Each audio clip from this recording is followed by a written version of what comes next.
Bonjour à tous, bienvenue dans cette REF Monde. Nous allons maintenant parler des GAFAM. Faut-il démanteler Facebook ou Amazon?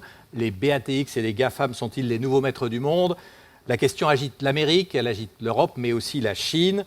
En Chine, où l'on a vu que le pouvoir reprenait peu à peu le contrôle de ces mastodontes trop indépendants, juge Pékin, notamment Alibaba. Alors que peuvent faire les États pour encadrer ces géants? Pour en parler, j'accueille Joël Toledano. Vous êtes économiste, bonjour Madame Toledano, vous êtes professeur émérite à la chaire Gouvernance et Régulation à Dauphine. Vous êtes aussi l'auteur d'un livre qui a fait date, GAFA, Reprenons le pouvoir chez Odile Jacob. Et vous êtes aussi membre du Conseil national du numérique et administratrice de 3 startups du numérique. C'est dire que vous connaissez vraiment bien le problème. Alors je voudrais vous poser la question que tout le monde se pose. Est-ce que d'abord, ce sont les nouveaux maîtres du monde, ces GAFAM et ces BATX? Je ne sais pas si c'est les nouveaux maîtres du monde. Ce qui est sûr, c'est que ce sont des entreprises qui sont extrêmement puissantes au plan économique, financier, technologique, qu'en plus, ils ont un pouvoir d'influence politique et sociale à travers les réseaux sociaux. Mais au fond, plus que d'être les maîtres du monde ou pas, ce quoi, là, je ne suis pas capable de répondre. Ce qui est sûr, c'est qu'ils ont sur notre économie et sur notre politique une influence pour les GAFA extrêmement importante. Et au fond, de la même façon, comme vous venez de le dire, que la Chine s'est dit que c'est BATX, parce qu'il n'y a pas qu'Alibaba qui actuellement est sous le feu des projecteurs en Chine, et qu'il fallait effectivement, alors à leur manière, d'une certaine façon, les discipliner.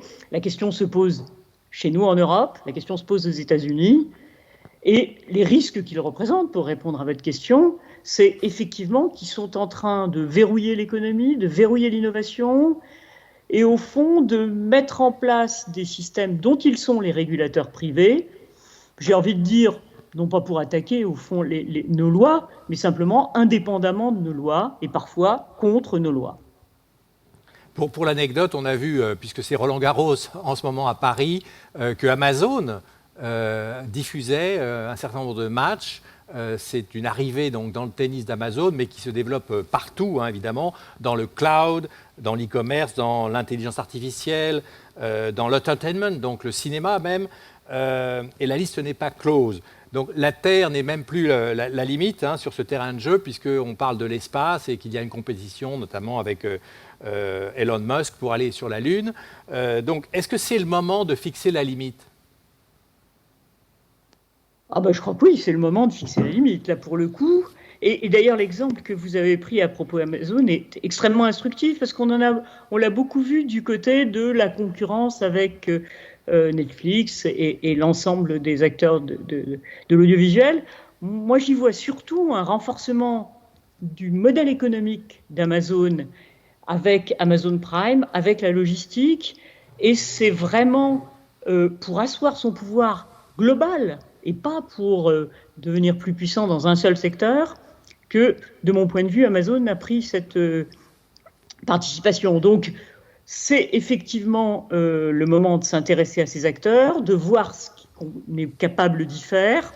Effectivement, régulation, démantèlement, tout ça est sur la table, et je crois qu'il faut regarder les choses au cas par cas, en voyant ce qui est possible de faire, et ce qui est possible en plus de faire vite, parce que parler de démantèlement en se disant dans 10 ans, peut-être qu'on aura une autre situation, d'ici là, je ne dirais pas qu'on sera tous morts, mais enfin, c'est assez dangereux de s'imaginer ce qui va se passer. Alors justement, qu'est-ce qu'on peut faire? Est-ce qu'on peut, alors si on ne peut pas les démanteler, en tout cas à court terme, ça paraît très difficile, ça prendra peut-être une décennie pour qu'il y ait une possibilité de casser ou d'amoindrir ce monopole, mais est-ce qu'on peut les réguler? Absolument.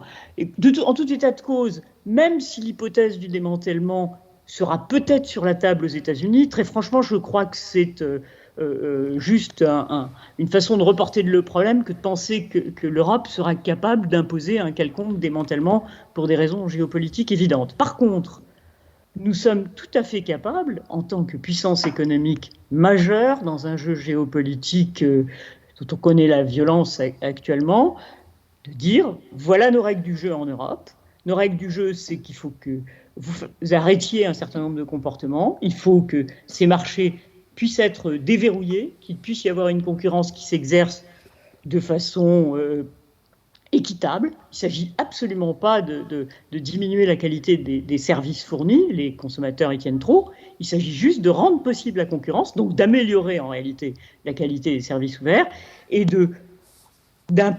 d'avoir nos lois qui soient appliquées avec des entreprises européennes en particulier qui puissent s'y développer et non pas qui soient verrouillées ou bien même mises sur le côté, comme on a plusieurs exemples actuellement devant les tribunaux. Et aux États-Unis, ça veut dire quand même qu'on va assister à une série de procès où les fondateurs et les dirigeants des GAFA, Google, Apple, etc., vont se retrouver face aux juges, peut-être face au Congrès, c'est déjà été le cas, il y a eu plusieurs auditions. Il va y avoir une bataille juridique absolument phénoménale. Il va y avoir des batailles juridiques, des procès. Le nombre de procès qui ont été lancés depuis un an est absolument faramineux et ça associe non seulement les autorités publiques fédérales, mais également les États. Et donc, ça va prendre très probablement du temps, de l'énergie, et ça va nous montrer un certain nombre de choses. Il y a des procès d'ailleurs très intéressants qui ont encore été lancés récemment, justement sur Amazon, et la façon dont Amazon gère en réalité ses commerçants sur sa marketplace. Et tout ça va prendre beaucoup de temps. Je voudrais juste rappeler, souvent on prend l'exemple d'ATT, mais ATT a été effectivement démantelé au bout de 8 ans de procès aux États-Unis, et uniquement parce que c'est ATT qui a proposé de le faire plutôt que de continuer à être en procès. Donc c'est une longue histoire qui concerne les Américains. Moi, je pense qu'ils vont effectivement imposer des règles beaucoup plus strictes à ces acteurs, mais ce n'est pas les mêmes enjeux que pour nous, puisque nous, en Europe, on ne peut pas considérer que ces acteurs soient nos champions nationaux, tout au contraire. Et donc, les Américains vont, je pense, mettre en place des systèmes qui permettront effectivement de mieux contrôler ce qui se passe, mais certainement pas de faire en sorte, au fond, que cette puissance et ces puissances technologiques puissent être atteintes à un quelconque stade. On s'est souvent posé la question de savoir si on pouvait créer en Europe un Google européen ou un Amazon européen ou un GAFA européen dans tel ou tel secteur. Est-ce que c'est possible? On voit qu'il y a des licornes françaises qui commencent à émerger. Il y en a 16, je crois. Est-ce qu'on peut imaginer qu'il y ait en Europe l'équivalent de ce qu'il y a en Chine ou aux États-Unis? Enfin, je n'ai pas très envie non plus, même s'il est européen, qu'il y ait trop d'abus de position dominante et trop de pratiques qui soient effectivement des pratiques anticoncurrentielles.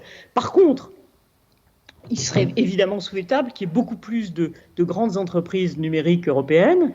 Et à cet égard, oui, je crois que c'est possible en mettant en place ce qu'on appelle une régulation asymétrique, c'est-à-dire une régulation qui rende possible progressivement le développement de ces acteurs. Il ne faut pas croire que du jour au lendemain, on arrivera à obtenir effectivement des acteurs de cette puissance. Par contre, en arrivant à favoriser les comportements effectivement de développement de certains acteurs, en empêchant des pratiques et selon le cas, il faut bien voir dans les GAFA qu'il ne faut pas les prendre comme un tout. Chacune a un modèle économique différent. Et c'est sur ces modèles, sur ces positions qu'il faut travailler, mais une par une. Quand vous pensez à Amazon, vous regardez ce qui se passe du côté, effectivement, des marketplaces, d'Amazon Prime, de la façon dont la logistique est traitée. Et là-dessus, il y a des mesures à prendre pour rendre possible, effectivement, le renversement d'une situation. Même histoire en ce qui concerne Google, c'est, je dirais, modèle économique par modèle économique. Évidemment, en ce qui concerne Google et Facebook, c'est du côté de la publicité qu'il faut aller. On ne peut pas continuer à avoir ce marché de la publicité ciblée, que tout le monde considère comme opaque, avec des conflits d'intérêts énormes sur l'ensemble des chaînes, sans effectivement avoir un équivalent d'un sapin 2 de la publicité. Donc, sur ces acteurs-là, de la même façon, si on veut qu'il y ait de la concurrence sur le search, il faut se donner les moyens. L'autorité de concurrence britannique a fait toute une série de propositions pour que ce soit possible. Donc, c'est opérateur par opérateur, acteur par acteur, qu'il y a des réponses possibles qui permettront à des acteurs européens de grandir et d'avoir la puissance et la capacité de développement économique et technologique de ces GAFA. Et vous croyez à ce concurrent de Google européen qui a été créé, qui a du mal à exister, qui ne s'impose pas en ce moment? Je crois qu'en tout état de cause, dans la situation présente, sans parler du concurrent européen, Bing n'arrive pas plus à exercer une réelle concurrence sur Google. Donc, et quand on regarde dans les détails, on comprend effectivement pourquoi, et c'est à ça qu'il faut s'attaquer. Oui, je crois qu'il est possible d'avoir de la concurrence, mais pas dans la situation présente, ce sera impossible. Et alors, dans quel domaine il peut y avoir des géants européens du numérique qui est la force des GAFA sans les inconvénients? Vous pensez à quel secteur, par exemple, ou à quel type d'entreprise? Je pense que c'est possible dans tous les secteurs, si secteur par secteur, on s'en donne les moyens. Il n'y a pas il y a aucune raison de penser qu'il n'est pas possible d'avoir, je sais pas, des réseaux sociaux européens, d'avoir un e-commerce extrêmement puissant, etc. Il n'y a aucune raison autre que celle du verrouillage actuel des marchés qui rend extrêmement compliqué. C'est pas possible de lutter contre Amazon Prime de façon actuellement avec des coûts de distribution qui, pour certains produits, sont nuls. Et c'est très compliqué de lancer de nouvelles offres sans être confronté à ces problèmes de position dominante et d'abus éventuels au cas par cas. On a vu cette initiative européenne qui s'appelle Gaia X, qui est une initiative franco-allemande. Ce n'est pas une entreprise, mais c'est une plateforme. Est-ce que vous y croyez? Écoutez, j'ai l'impression que c'est une modalité parmi d'autres modalités. Il y a d'autres initiatives. Je pense qu'il faut à la fois prendre acte du fait qu'aujourd'hui, il y a un écart de puissance économique et technologique, et que si on veut arriver à le rattraper, il faut s'en donner les moyens. Ça ne se fera pas du jour au lendemain, et donc, je le répète, il faut effectivement se servir des armes réglementaires d'un côté, mais aussi économiques et financières, pour rendre possible ce phénomène de rattrapage et de dépassement. Et oui, c'est possible, mais ce n'est pas juste avec une décision, ça doit être forcément un projet qui s'organise à moyen long terme, comme ça s'est fait. Alors, je sais bien que ce n'est pas comparable, mais dans les télécoms, on n'est pas passé du jour au lendemain à une entreprise dominante, à 4 très belles entreprises françaises qui sont compétentes et techniquement présentes sur le marché français. Ça se fait en une décennie, ça se fera peut-être aussi en une décennie, mais c'est possible. Merci Joël Toledano. Je rappelle le titre de votre ouvrage, GAFA, reprenons le pouvoir, chez Odile Jacob. Merci beaucoup. Restez avec nous pour la prochaine table ronde qui sera consacrée à nouveau à cette rivalité entre l'Europe et le reste du monde. L'Europe, combien de divisions? Je vous retrouve dans quelques instants.